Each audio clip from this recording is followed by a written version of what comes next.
Neo-Assyrian terror. If you lived under the Neo-Assyrian Empire, control did not begin with law, it began with fear. Assyrian kings wanted conquered people to understand exactly what resistance would cost, so they turned punishment into theater. Royal inscriptions and later analyses of them describe flayed skins, impaled bodies, severed heads and other grisly displays being used as warnings. This was not random battlefield cruelty, it was a message. Obey, or your city becomes the example. In an empire this large, fear itself became a governing tool. Mass deportations. The Assyrians did not only terrify people, they uprooted them. One of their most effective tools of control was mass deportation. Entire communities could be broken apart and moved across the empire according to the needs of the state. Local elites, craftsmen, rivals, and other useful or dangerous groups were removed from their homes and dropped into unfamiliar populations. That made rebellion much harder because people were cut off from their land, leaders, and old networks. The empire could then use them as labor while making sure they could not easily organize against it. Sparta's helot terror. Sparta looked disciplined and orderly from the outside, but that order rested on permanent intimidation. The Spartan state ruled over a much larger population of helots, a subject people tied to the land and forced to support their masters.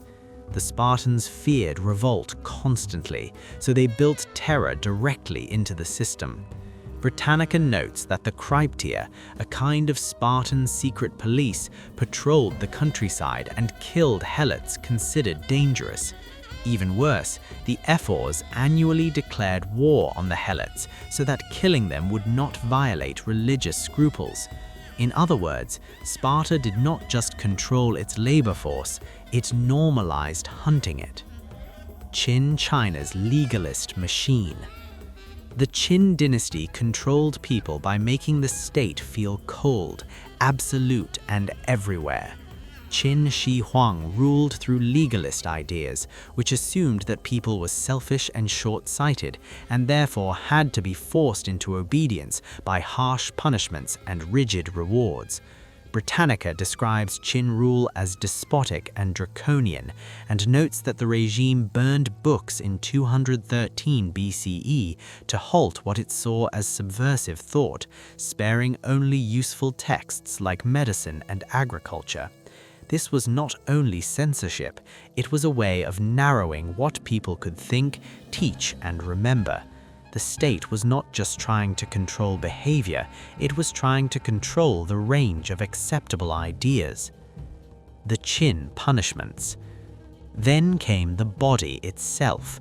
Qin law was infamous for severe penalties, and surviving scholarship on Qin law describes punishments that included tattooing the face, cutting off the nose, amputating feet, castration, forced labor, flogging, and death. This mattered because it made authority visible. A walking, mutilated body became a warning to everyone else. You did not need to read the law code, you could see it on the people around you. That is how the Qin turned punishment into social control. The state left marks that kept teaching the lesson long after the sentence had been carried out. Egypt's divine king. Ancient Egypt controlled people in a different way. It wrapped power in religion. The king was not just a ruler, he was understood as divine or semi-divine, identified with gods like Horus and Re, and Egyptian society itself was imagined as a descending hierarchy, with the king standing uniquely above everyone else. That mattered because obedience could now feel like cosmic duty rather than simple submission. If the ruler is part of the sacred order, then resisting him begins to look like resisting the structure of the world itself. Control becomes much stronger when it no longer feels merely political. Egypt's labor control. The Egyptian state also controlled people by mobilizing labor on a huge scale. Britannica notes that nearly all land theoretically belonged to the king, that the state had a strong interest in keeping land productive, and that centralized rule could mobilize massive labor forces.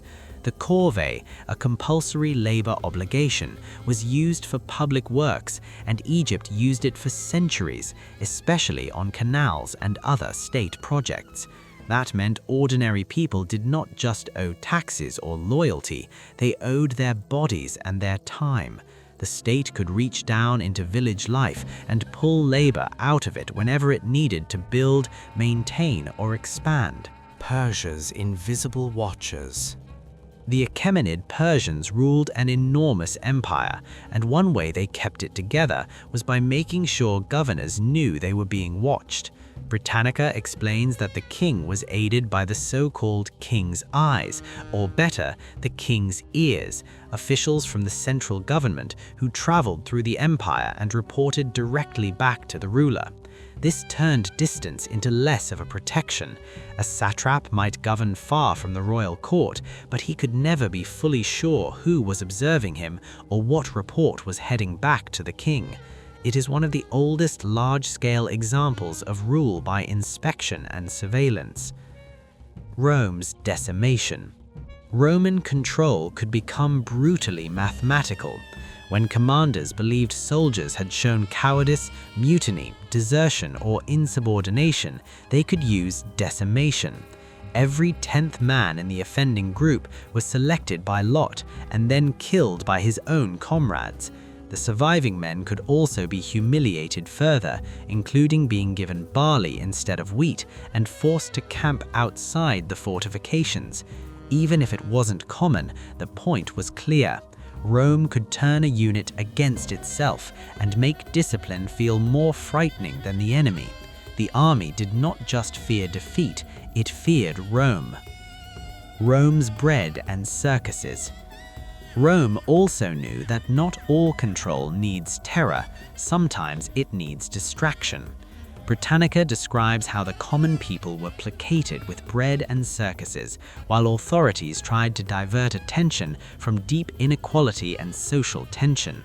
Grain distributions and public spectacles helped keep urban unrest down and tied daily survival and excitement back to the state.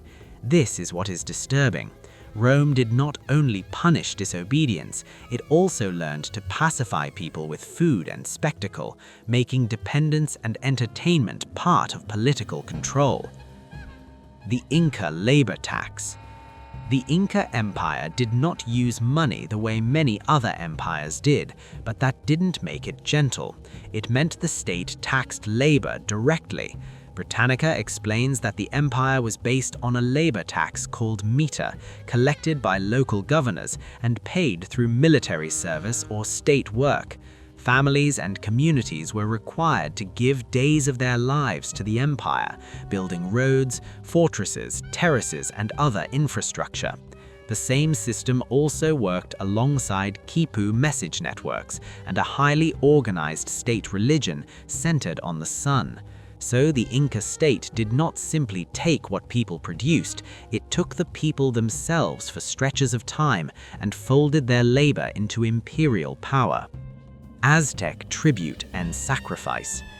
The Aztec Empire controlled subject peoples through tribute, war, and ritual fear. Britannica notes that Aztec rulers organized provinces to pay tribute according to what each region produced, and that by the early 15th century they ruled hundreds of subjugated states. But tribute was not the end of it. Conquered peoples could also see captives taken back for sacrifice, and Britannica states that human sacrifice was commonly practiced in Aztec religion, while other entries note that some tribute itself could take the form of sacrificial offerings. So the Aztec system did not only remind people that they were economically subordinate, it reminded them that imperial power could claim human bodies in public sacred violence.